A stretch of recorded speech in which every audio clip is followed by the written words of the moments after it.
ఆంధ్రప్రదేశ్లో సంచలనం సృష్టించిన ఈ ఇబ్రహీంపట్నం ములకల చెరువు నకిలీ మద్యం తయారీ కేసులో ప్రధాన సూత్రధారి అయినటువంటి అద్దేపల్లి జనార్దన్ రావుని ఎక్సైజ్ అధికారులు అరెస్ట్ చేశారు. ఆయన దక్షిణాఫ్రికా నుంచి ముందుగా ముంబైకి చేరుకున్నారు. ముంబై నుంచి గన్నవరం ఎయిర్పోర్ట్కి వచ్చినప్పుడు ఎక్సైజ్ అధికారులు ఆయన్ని పట్టుకున్నారు. అంటే జనార్దన్ రావు అరెస్ట్ అయిన సందర్భంలో ఆయనలో ఏమాత్రం కూడా భయం కనిపించలేదు, ఏమాత్రం కూడా ఆందోళన కనిపించలేదు. మొత్తం సెట్ చేసుకున్నాకే ఆయన దక్షిణాఫ్రికా నుంచి ఆంధ్రప్రదేశ్కు వచ్చాడని చెప్పి ఎక్సైజ్ అధికారులు భావిస్తూ ఉన్నారు. ఆయన గతంలోనే దక్షిణాఫ్రికాలో నకిలీ మద్యం తయారీలో అలాగే అక్కడ నకిలీ మద్యం సరఫరాలో ఆరితేరిపాడు. పెద్ద ఎత్తున అక్కడ బిజినెస్ చేసి విపరీతంగా డబ్బులు కొల్లగొట్టాడు అని చెప్పి సమాచారం ఉంది. ఆ అనుభవంతోనే ఆంధ్రప్రదేశ్లో ఇక్కడ ములకల చెరువులో అలాగే ఇబ్రహీంపట్నంలో మద్యాన్ని విక్రయాలు చేసేదానికి సంబంధించి పెద్ద ఎత్తున ఆయన డబ్బుల వసూళ్లకు పాల్పడ్డాడు, నకిలీ మద్యాన్ని తయారు చేసి విపరీతంగా అవినీతికి పాల్పడ్డాడని చెప్పి ప్రస్తుతం వార్తలు వస్తున్నటువంటి పరిస్థితి ఉంది. ఈ అద్దేపల్లి జనార్దన్ రావు బ్రదరు జగన్మోహన్ రావును కూడా పోలీసులు అరెస్ట్ చేశారు. యాక్చువల్గా ఈ కేసుకు సంబంధించి ప్రధానమైనటువంటి ఇంకా సూత్రధారులు ఎవరున్నారు, దీన్ని కనిపెట్టే పనిలో ప్రస్తుతం అధికారులు ఉన్నారు. ఎక్సైజ్ అధికారులకు అందినటువంటి ఇన్ఫర్మేషన్, ఈ కేసులో చాలామంది ఎక్సైజ్ డిపార్ట్మెంట్లో పనిచేసేటటువంటి అధికారులు కూడా ఇతనికి చెప్పినట్టుగా ఇతనికి డబ్బులకి లొంగిపోయి ఇతనికి సహకరించారు అని కూడా ఇన్ఫర్మేషన్ వస్తుంది. యాక్చువల్గా ఈయన దక్షిణాఫ్రికాలో ఉన్నాడు. దక్షిణాఫ్రికాలో ఉన్నప్పుడే ఆంధ్రప్రదేశ్లో ఈ నకిలీ మద్యానికి సంబంధించినటువంటి ఇన్ఫర్మేషన్ బయటకు వచ్చింది. ఆయన గత నెల 24న దక్షిణాఫ్రికా వెళ్ళాడు. ఈ నెల 5వ తారీఖున ఆంధ్రప్రదేశ్కి రావాల్సి ఉంది.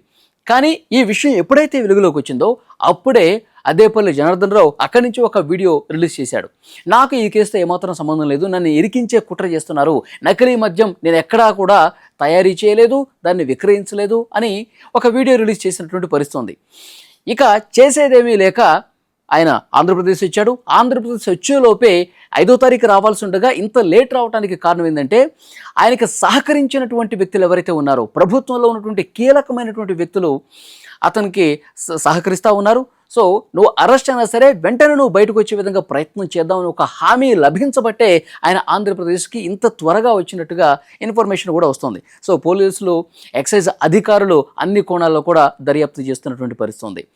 ముఖ్యంగా ప్రభుత్వంలో సహకరించిన వాళ్ళ పాత్ర, ఎక్సైజ్ డిపార్ట్మెంట్లో సహకరించిన వాళ్ళ పాత్రకి సంబంధించి కూడా అన్ని విధాలుగా కూపీ లాగుతున్నారు.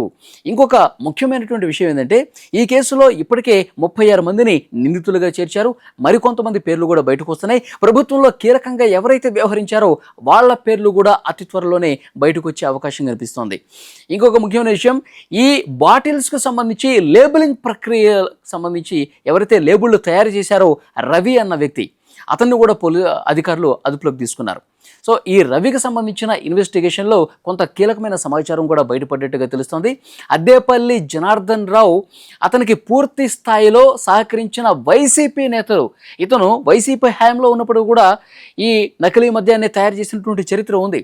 సో డెఫినెట్గా వైసీపీలో ఎవరైతే కీలకంగా ఇతనికి సహకరించారో అలాగే ప్రస్తుత ప్రభుత్వంలో ఎవరైతే కీలకంగా సహకరించారో ప్రస్తుత గవర్నమెంట్లో కూడా కొంతమంది మంత్రులు అధికారుల పాత్ర ఉండబట్టి ఇంత యథేచ్ఛగా ఇతను నకిలీ మద్యాన్ని తయారు చేశాడని చెప్పి ప్రచారం ఉంది. సో డెఫినెట్గా ఎక్సైజ్ అధికారుల అదుపులో ఉన్నాడు కాబట్టి అన్ని కోణాల్లో దర్యాప్తు చేస్తున్నారు.